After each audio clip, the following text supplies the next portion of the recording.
I feel like my life is simplified a lot because I give zero fucks what anyone thinks. I have friends who have admitted to giving birth and having a makeup artist on standby so that her husband wouldn't see them looking like that. I know women that get up earlier than their husbands, that run to the bathroom to do a full face of slap so that the husbands won't know what they really look like. How exhausting must that be? When you find your person, it really shouldn't come down to what concealer you're wearing. I mean, how sad would that be?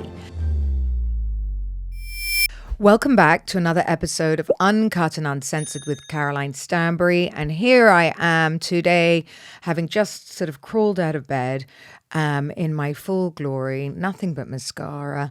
And I want to discuss whether aging is a failure or a superpower. I mean, I frankly think aging is a woman's superpower because I feel like we get better with age. I don't know about anyone else. Like, I have more compliments today than I did in my 20s. I think I look more powerful. I know who I am. I think that radiates through you. I think, I've got maybe more disposable income to spend on myself. So, everything is pared down. I think, when I was in my 20s or 30s, I was like, covered that thick makeup that we all used to think we had, and the big overly done hair, and it just ages you so much. And I was covered in all these labels. And, I feel like my life is simplified a lot because I give zero fucks what anyone thinks. And I think that's very apparent to you lot, because sometimes if you can go onto my beautifully created Instagram page, and then you can head on all over to my TikTok and see me looking like a disaster. And I think it's really important to show both sides. Like, I can look red carpet ready and amazing, and I can look like, haggard. My husband does not go to sleep with a supermodel. Believe it or not. He goes to sleep with a woman in earplugs, pajamas, and a giant eye mask halfway across her face. And that's okay because, our relationship isn't based on the way I look, which, ladies, I think is so important. I have friends who have admitted to giving birth and having a makeup artist on standby so that their husbands wouldn't see them looking like that. I know women that get up earlier than their husbands, that run to the bathroom to do a full face of slap so that the husbands won't know what they really look like. How exhausting must that be? How exhausting. The fact is that, sometimes I look great, as I've said, and sometimes I don't. We're about to go on an 11-day trip now, and, my hair will probably grow out, and, I won't have a spray tan, and I'm going to look a bit more my age. I mean, if I look back at when I climbed the Himalayas, I look like Sergio's grandmother, but for whatever reason, we are so connected. When you find your person, it really shouldn't come down to what concealer you're wearing. I mean, how sad would that be? And the fact is, Sergio and I are building this life right now, which is to simplify our life. We want to end up on an island. And let me tell you, actually, we just went to Formula One in Abu Dhabi, and it was the most depressing place I think I've ever been. It was just full of, women trying to look a certain way to get a man. And I think being in your superpower and being at home, there is, and at home with yourself, there is nothing sexier than a woman who knows herself and is comfortable in her own skin. I don't care what kind of beauty you are, but if you're uncomfortable with yourself, you become quite ugly. And men don't want to deal with it. That's why, actually, I just watched this, I watched this, or someone put it on TikTok. Why do men end up having affairs with women that are way uglier than their wives?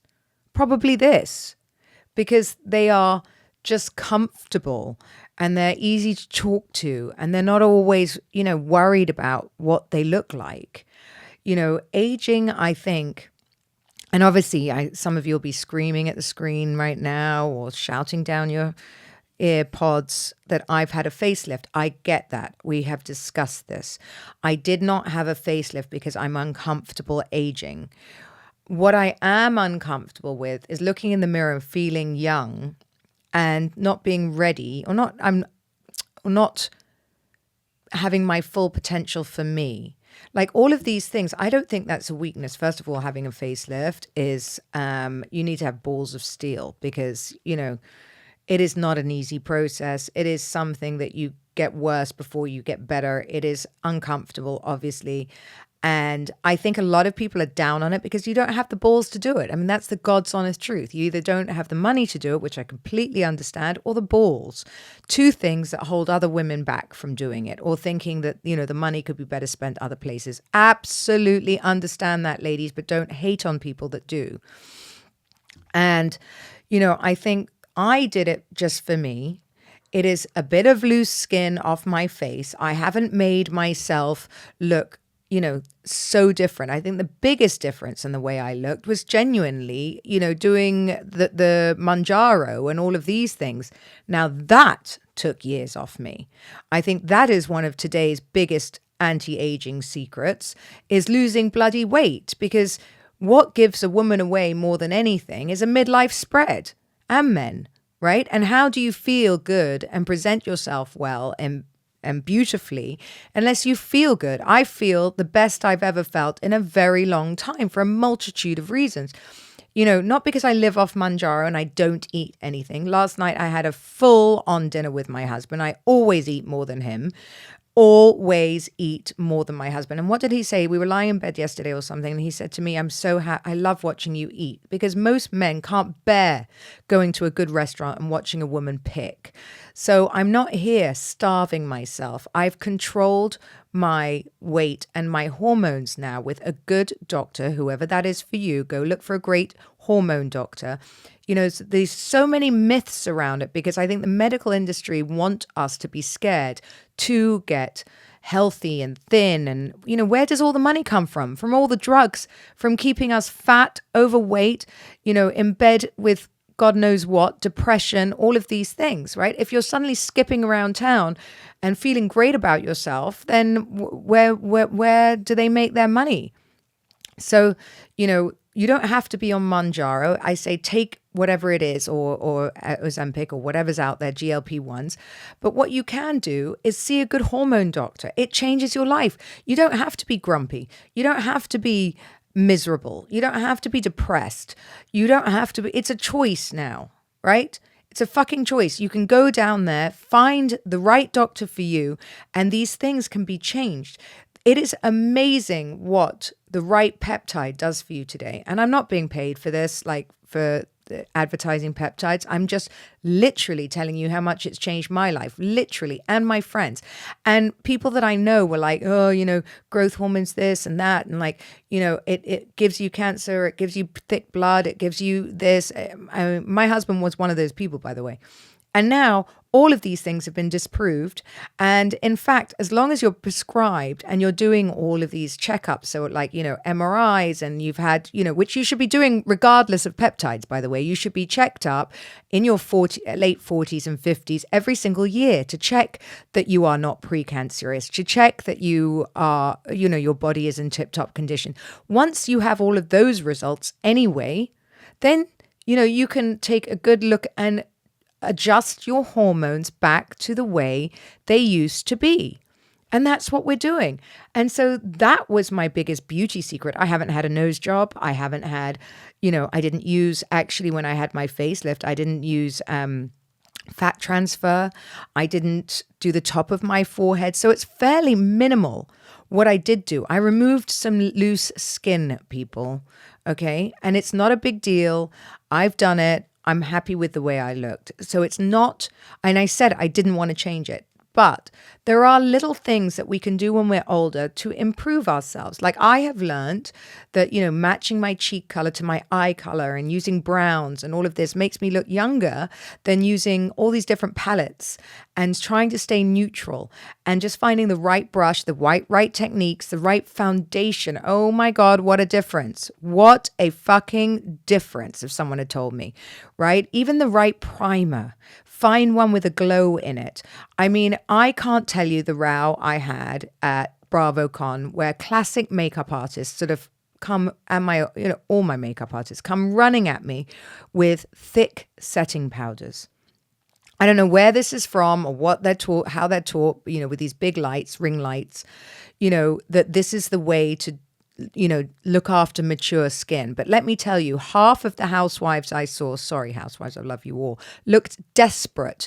Their skin was matte gray from this. My first day, I felt like that because everybody wants to like mat you down. Why do I want to be mat down? I don't. You want to be glowy and fresh and dewy, not looking like I've sweat all over the place, which I don't understand.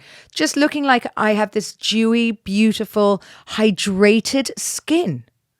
Like hydrated skin. So my friend actually has flown in right now to do Sarah Jessica Parker's makeup, Harouche. And she's one of the most famous makeup artists in the world, literally. And she's done everyone from J-Lo to, you name it, she's worked with them. She's like something crazy, like $20,000 for the day or something nuts, like nuts. So I said to her, because she wanted to do my makeup for a tutorial, I was like, oh my God, show me like what you do. And then she picked up a powder and I'm like, oh, don't come. I saw some pictures of me in the States where like the powder had set into my eyes and my eyes are fine. Like you're looking at my eyes now. I don't see wrinkles around them. There aren't any, I'm sure there are very fine lines, but there aren't any wrinkles. And if you put a thick cream on in the morning, that kind of fills it out and plumps your skin. Somehow they had put so much of this setting powder on me, my eyes looked like they were crepe paper, actual crepe paper. It was so upsetting. So it did the exact opposite of what they said it was going to do when I walked down the red carpet. The exact opposite. In fact, it highlighted everything. So I've just learned, trust your instincts. No one knows your face better than you know your face. Nobody. I now actually supply my makeup artist or whoever comes to do my makeup with my own makeup and say, just use mine, please. Because I know it works on my skin tone. I know it works on my skin. And no, I don't want to get used to somebody else anymore. And I have to trust my own instincts to what looks good and not your instinct of how you think I look good. And trust me, following your own gut has got me more compliments than anything else. Everyone told me not to do my facelift. I've done it. Everyone says I look amazing. Everyone told me, Ozempic I was going to die from and go blind or whatever it was. I'm here. I feel perfectly fine. And I'm skinny as a rake and feel amazing. And, I feel like the one thing that getting older has taught me is wisdom, self-awareness. I can helicopter myself and look at situations very pragmatically. I'll have an argument with you today and I will happily look and take responsibility for my fault as long as you take responsibility for your fault. I can helicopter and go, okay, let me think about it from her perspective. I can sit back and I can, manage things easily. I can take on a million different roles. I can, I lose my shit when I have to, like literally lose my shit, but then I can pull it back and still do business with you. I think age should be an achievement. It's something that to show that you've earned your stripes, not that things are ending and that you're declining. I'm not declining. As of today, I am building in 2 separate places in the world. God knows how, right? 2 giant projects.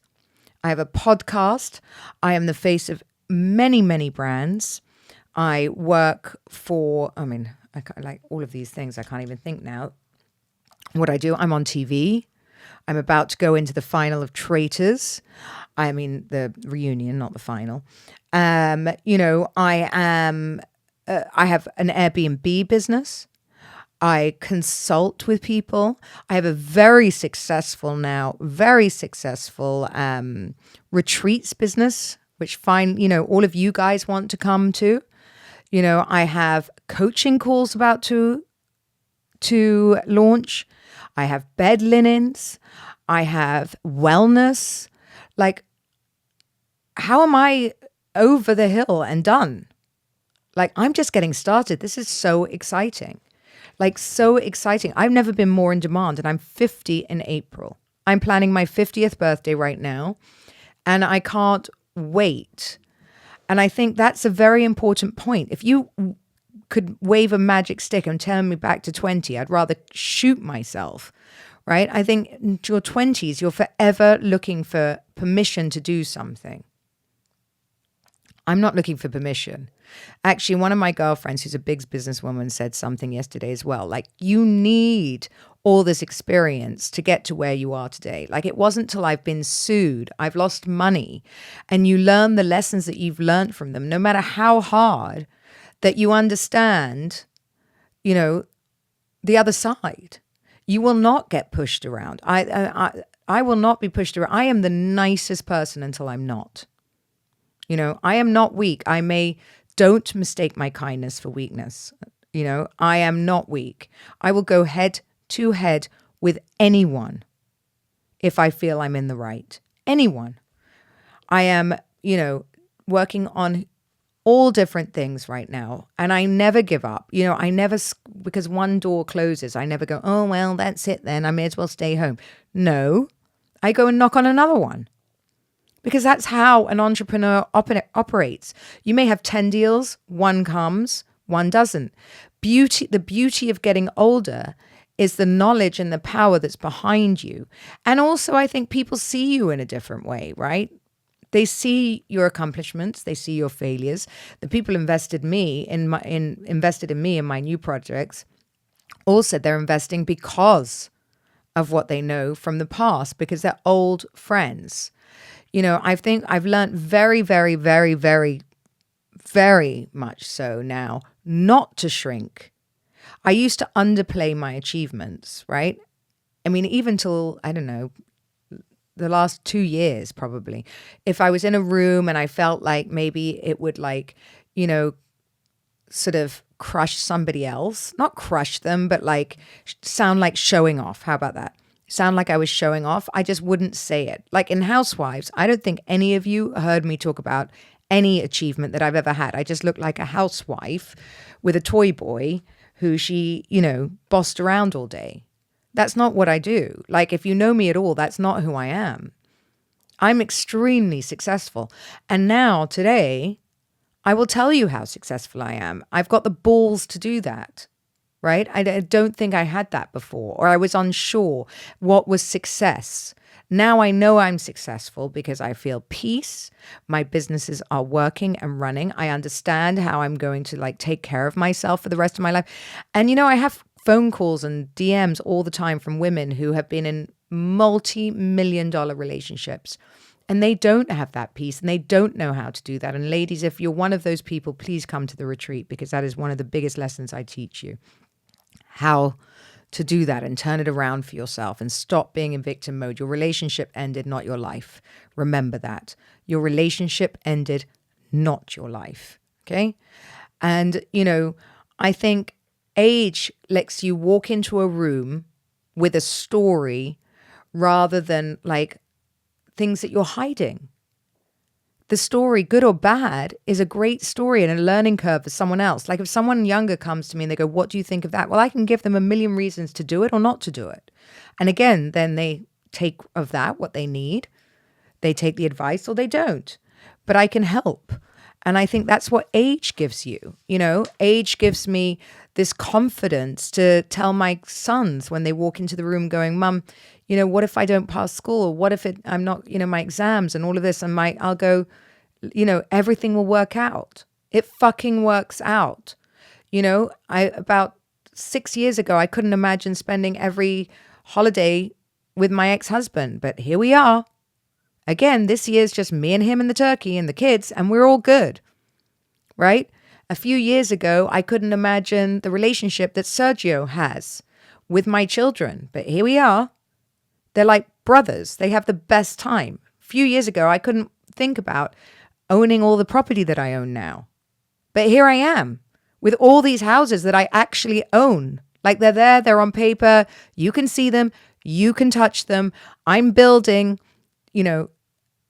tens of millions of dollars worth of property right now. And I'm not doing this to make you feel bad about yourselves. I'm doing this to say that if you put your fucking head down, stop whinging to yourself, that you can actually achieve your dreams, no matter how big they are. I didn't even dream this big. I mean, 6 years ago when I was going through everything, I just dreamed of an apartment for myself.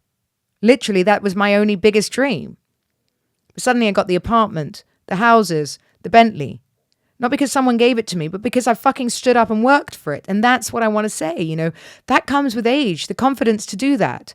Of course, some people look at me and go, you know, oh, here she comes wanting something else again. Well, I don't really care. Isn't that what business is? Like, sorry, that's exactly what business is. You know, you've never asked for what you want. Ask for what you want. If you don't ask, you don't get. It's as simple as that. Aging isn't a decline. It's simply an evolution in who you are. It's like growth. If you're not growing, how are you evolving? Right? Aging's pretty fucking fabulous because you see through bullshit very, very fucking fast. I now know who's using me. I now know who wants to know me for different things. I love that about myself. I've cut out so many people. I used to want to be in nightclubs or throw, you know, I don't know, like crazy nights 3 times a week or doing that. I've realized I don't want to do that. Like I have no FOMO anymore. That comes with aging. Like the only FOMO and the things I want to do is like, I can't wait to get to the next chapter in my life. I cannot. You know, the real power is in being able to reinvent yourself. That is a superpower. Happiness is a superpower. And I think peace is a superpower at my age. To be 50 and feeling peaceful with a 20-year younger husband is a fucking superpower. Everyone else right now is running around trying to hold on to their husbands that I know in this country. Everybody stressed. I don't feel like that. My husband that you all laughed about, that he was going to leave this silly old fool now. And again, I'm not saying in 20 years he couldn't leave me. So before you all go like whatever, but when do you accept a relationship for what it is? We are now celebrating 5 years wedding, 6 or 7 years together now. We're off again on a trip.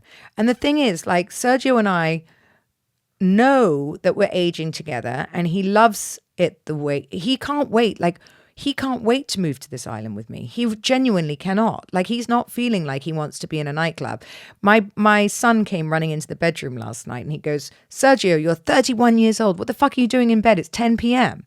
And Sergio goes, oh my God, I love this, you know, like what have your mother done to me? But he actually loves it. He doesn't want to be, like he gets anxiety when he goes to these clubs now. He doesn't want it.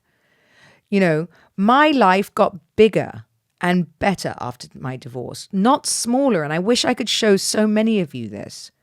And it wasn't because I had a giant divorce settlement. It wasn't. It was because I had my own superpower and confidence, right? And I also had to worry about taking care of Sergio. And I don't mean financially, I mean mentally, right? He moved here. Like I had so many dependents, 3 children and Sergio. Right? And no idea how I was going to do it, but I fucking did it with one step. And if I can teach that to any of you out there, I hope that, you know, the ones that you are struggling, pick up the phone, come to this retreat or get on the phone to me because I'd like to give you a metaphorical slap around the face. You know, my signature, my whole being is midlife reinvention. You know, we are at the beginning. We're not at the end. And it's just reconditioning yourself. I was speaking to a woman last night who was 39 years old, crying and crying and crying about her divorce. And I understand you have to grieve. And she goes, no one wants to listen. I'm like, no one wants to listen because it's been a year and no one cares, unfortunately. Because there's a shitload of divorces out there. So you need to pick yourself up and start thinking strategically, not thinking like a victim because no one will save you. No one except yourself. And if you're not prepared to save yourself, then why should anyone else? And everyone else, to be honest, has their own shit to bear right now. Life has become a whole lot harder for everybody. You know, some of the richest people I know also suffer. I know you all think money makes you, you know, infallible. It doesn't. It really doesn't. Okay? I don't envy people with all the toys and more money. I don't. Because I know what goes with it. I'm in my 6 little apartments. Okay? I'm dealing every day with breakages. Somebody tried to like, I don't know, had a massive fight in one of them. Then, somebody else cut my safe in half. Somebody else, you'd be shocked. Every single day. That's on my small apartment. So if I had a giant apartment building, would it make me happier? No, because I'd be dealing with the same shit. So no, don't wish for someone else's life. Wish for your life. And I want to tell my younger self that everything you overcome in your life is for the greater good. It really is. Like, I know I'm exactly where I'm meant to be. And the house that I'm building out, now is where I was meant to be. It's divine timing. Like, I have always envisaged myself on this island, and it happened, and I'm here, and it's coming. Bali is unfolding. These are all things I couldn't have done in my 20s. I wasn't ready for them. Am I going to have $200 million in the bank? Probably not. Do I care? No. Because, my girlfriend said something very powerful. It's like, Sergio can move anywhere with you. We can put flip-flops on and adapt to any life. I'll be on a moped or I'll be in a Bentley and I'll be fine. Either way. And that's what securing yourself and your own happiness does for you, ladies. You need to understand that youth isn't the prize. The prize, as I've always said, is the freedom to choose in life. Right? So I chose to have my facelift for me so that I could just, feel good about myself, not because I'm fighting, where I am on my age. I'm actually 50 in April. But I'm telling everyone I'm 50 now. I've never lied about it. I don't even know how old my mum is. She just won't tell me. But, that's of that generation. What's wrong with saying it? I'm fucking 50 and fabulous. And my 50th birthday is going to reflect that. And I hope that all the people that are coming to it, are going to celebrate me. And, I wouldn't want it any other way. I don't want to say I'm 20. I don't want to go back to that. I'm exactly where I am with the man I should be. And that's what's super exciting about turning 50. I can't wait to look around that room and make the speeches and to see what I've achieved at this time, right? I'm excited to go forth. I'm excited for what's next. And, I'm excited for the next chapter because I can already see it. I mean, I've made my plan. This house will pay for the house on the island. And this is just, I'm thinking out loud so that if I don't work, right? The ones that I rent out, I might end up living in one and then live on the house on the island because I'm thinking, how much will a house on the island actually take me to run? Bali will provide me passive income or I'll sell it. And that's it. And again, I'm not doing this to make you all feel shit about your own lives. I'm sure there are some very successful women out there. Actually, next week or the week after, I'm going to be interviewing the woman that made $2.3 billion selling, or 2.1, selling poppy. Okay, let's discuss that. She did it from her house, just with cooking, right? So no, none of us were born just being able to make this money. It's just some of us don't give up, and some of us don't look at, a Rolex as the end game, or like finding a rich man that's going to buy me a Birkin and a watch every Christmas. Like, with all due respect, what the fuck does that get for me? My brain, my mental agility, being able to process things, being able to wake up and make things happen for myself, my address book, my contacts, my relentless need for excitement, my relentless learning, my relentless tenacity of asking people for what I need, right? My relentlessness of not giving up when I hear no, just knocking on a simple another door. That might be, someone else might look at my dream and laugh. I'm sure when I get to this woman and interview her, not everyone said yes. She was, she didn't have any money, and now she's sitting on whatever she made from it. I don't know. I haven't got to the numbers, but she made a fucking fortune. In fact, I think they own the whole business. I think they did own the whole business because I don't think anyone invested in them. And now she's worth however much money. She can do whatever she wants. And that's freedom.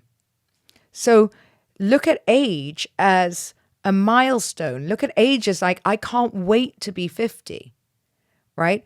My Sergio, actually, it was funny because this, we just were at Grand Prix, and one of my ex-boyfriends from 30 years ago. So I think, let's just put this in perspective. I lived with him in America in 94, which is really hilarious because he came to see us on the boat.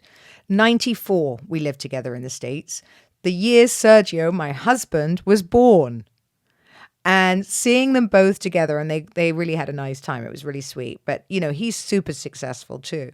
And he was saying to me, like, it was so nice to see both of us had aged, but in a nice way. And we were both in the right place and having a good time. We had a giggle.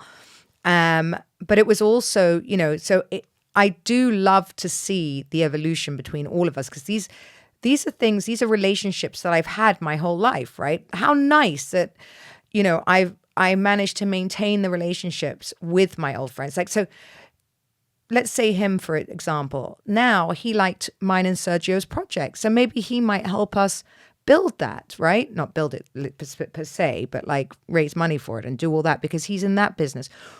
That comes with age because we've evolved over the years. We've grown up and we know that we were good people. We're still good people. We still want to know each other. How amazing over all of those years that we've stayed in contact, right? How amazing. And that my ex from when I was, 20 is now talking to my husband who was born that year, and they were getting on so cutely. So ladies, don't fight that because your past is your past. And it's so funny to have all these stories. Like, I will dine out on this story, and I took a picture of them together for a long time. It's a lot of fun. Like, I have friends that I've known that knew me before, knew me through the tough times, knew me the other side. I have new friends, and that is my badge of honor. So I don't want to go back to being that little girl living in America with him. Okay, I do not. That was a time and a place. And this is my future. And that's what I think, makes us who we are. And I think that's the reason my husband is here, to be honest. He enjoys the wisdom. He enjoys the stories. He always asks me, he always wants me to go. I don't remember so many things. And sometimes they just fall out. The stories, he's like, oh, tell me about when you were younger, or tell me when you were in boarding school. Tell me all of these things. Actually, it was quite funny because my ex that came to see us on the boat, he was saying that when we dated, there weren't even mobile phones. I completely forgot that. It was so true because he was trying to call me and we didn't have a mobile. So he had to call the hotel I was staying in, and we kept missing each other because obviously if you're out, you're out. I mean, that's how crazy it is. Like, and I forget that I need to tell Sergio all these stories, or anyone, my kids, right? So I think stop trying to, not lean into your age. I think beauty is from knowledge, power, confidence, knowing who you are, and staying true to yourself. That's it. Like, some people say I'm overly loud, I'm over exuberant, I talk too much, whatever it is, right? But I mean, one thing's for sure, I haven't changed. So if you didn't like me then, you probably don't like me now, and that's okay. I'm not changing to make you feel more comfortable about me, right? If I'm not your cup of tea, move the fuck on. Move on. It's okay. I can only be who I am. I'm still going to get too drunk. I'm still going to ask the wrong questions. I'm still going to laugh at my own jokes. That's who I am. I'm still going to ask you to do a million things for me. I just will. And that's the beauty of age. I will and I can. How about that? Thank you for listening to another episode of Uncut and Uncensored. Don't forget to rate and review, and see you next week.